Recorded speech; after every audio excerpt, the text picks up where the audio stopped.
издание на Newsflash ке гледате. Тешки борби се водат во регионот Керсон во Јужна Украина. Зеленски, ако сакаат да преживеат, време е руската војска да се повлече. Со порастот на светското население расте и побарувачката за храна. Ке ви кажеме како во лабораторија може да се произведе месо. Прв случај на онлайн трговија со деца е откриен од страна на македонската полиција. Девојче под 14 години станало жртва на онлайн мрежа за трговија со луѓе. Ги имаме деталите. Останете со нас, почнуваме веднаш. Поздрав од Вашингтон, ова е ТВ журналот Newsflash на Гласот на Америка на македонски јазик. Јас сум Јованчо Наумовски. Тешки борби се водат во регионот Керсон во Јужна Украина, соопшти од председателскиот кабинет на Украина. Украинскиот председател Володимир Зеленски во своето ноќно обраќање вети дека украинските сили ќе вратат нивната територија. Тој рече дека Украина ќе ги протера руските сили до границата.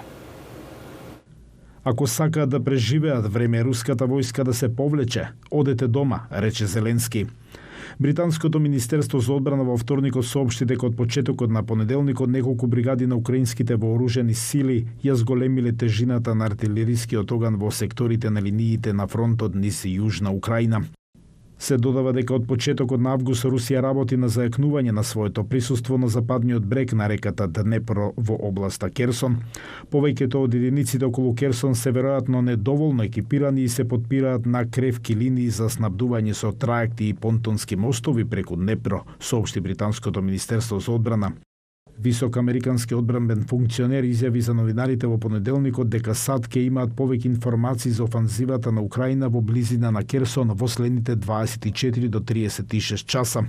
Конфликтот во источна Украина е во ќор сокак со недели при што Русија и Украина постепено добиваат или губат територии, но западните сојузници предводени од САД продолжија да испорачуваат вооружување на владата во Киев, што веројатно и дава нова доверба на Украина да нападне подалеку во јужните делови на земјата.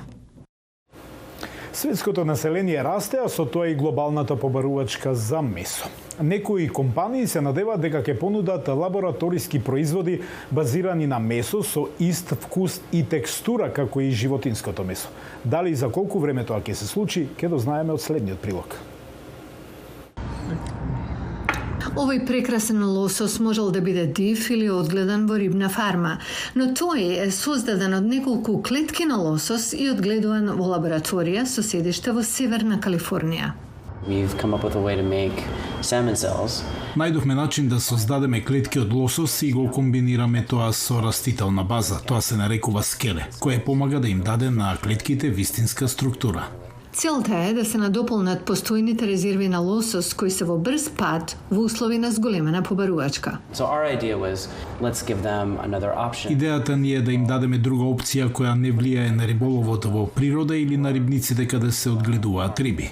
Во меѓувреме беа во тек тестови за тоа каков е вкусот на пилешкото месо одгледувано од пилешки клетки. И вкусот и изгледот се исти како и кај вистинското пилешко месо. Wow. That is chicken.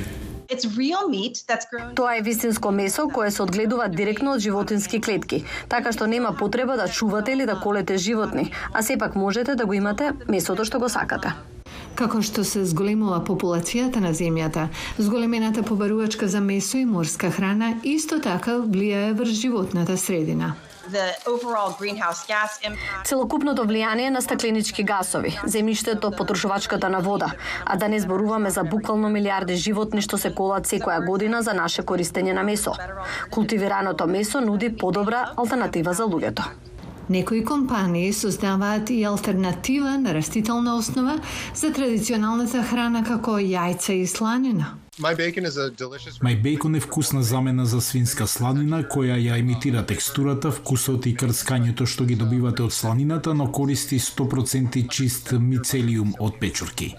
Рикардо Сан Мартин, кој раководи со алтернативната лабораторија за месо во Беркли, вели дека изнесувањето производи базирани на клетки на пазарот може да нема да се случи во скоро време. Треба да знаеме колку сето ова ќе биде достапно, дали ова ќе биде решение за сите или само за елитата. Алтернативните месни компании признаваат дека нивниот концепт се уште е во развој. Ајде да го направиме првиот одличен производ што може да покаже што е можно со оваа технологија, а потоа ајде да го откриеме секој можен начин да го зголемиме ова и да го направиме што е можно подостапно. Ке ни требаат години за навистина да ја развиеме инфраструктурата за да обезбедиме месо колку што луѓето сакаат. Тоа е бавен напредок, но еден ден може да го промени начинот на кој ќе се храни светот. Прв случај на онлайн трговија со деца е откриен од страна на македонската полиција. Девојче било заведено од лице кое било дел од балканска мрежа за трговија со луѓе. Ова криминална појава се повеќе се префрла на онлайн просторот. Тоше Огњанов има повеќе. Девојче помладо од 14 години станало жртва на балканска мрежа за онлайн трговија со луѓе. Во рацете на предаторите паднало преку социјалните мрежи. Како што ни објаснија од единицата при МВР за борба против трговијата со луѓе. Тоа е прв таков случај кај нас. Начинот на комуникација се сведе преку интернет, социјалните мрежи. Најранливи се, разбира се, децата кои се и најчесто на интернет. Така да оваа година имавме прв пат и идентификувано жртва од дете. Злоупотребата се случувала годинава, а нејзини фотографии завршиле на интернет страници со сексуални содржини. Се почнало откога девојчето прифатило онлайн комуникација со непознато лице. Ја стекнуваат довербата кај детето и почнуваат оние суптилни начини да го подведуваат детето да направи нешто што не одговара на неговата возраст. Тоа себе како се документира, се снима, па потоа се оценува детето со тие снимки, доаѓа до тоа да тие снимки се објавуваат понатаму и на одредени сајтови кои што е порно сајтови. Истрагата покажала дека предаторот не постапувал сам. Тој е дел од една поголема криминална група, мрежа на предатори, педофили. А сите овие лица кои се во оваа мрежа се возрастни, па се работи за луѓе над 50 години. И барат од деца да прават некои работи кои се навистина грозоморни. Здруженијето Отворена порта Ла Страда работи со жртви од сексуална злоупотреба. Според нивните сознанија, трговијата со луѓе почнала засилено да се префрла во онлайн просторот. Почнуваат да го намамуваат со сладки зборови, со внимание и така натаму, за по чекор, нели, да станува тоа се по вулгарно, каде што нели ќе побараат сликичка, малку да се дзирка нешто, па потоа по гола слика и погола, и тие ги складираат и со истите тие фотографии кои што ќе ги направат, нели скриншотови, го оценуваат детето дека ќе ги споделат со родителите, со неговите врсници. Искуствата покажале дека заканите што почнуваат онлайн постепено преминуваат и во физичка злоупотреба. Трговците со луѓе немаат граници. Нема да застане со следното видео, нема да застане со следната фотографија.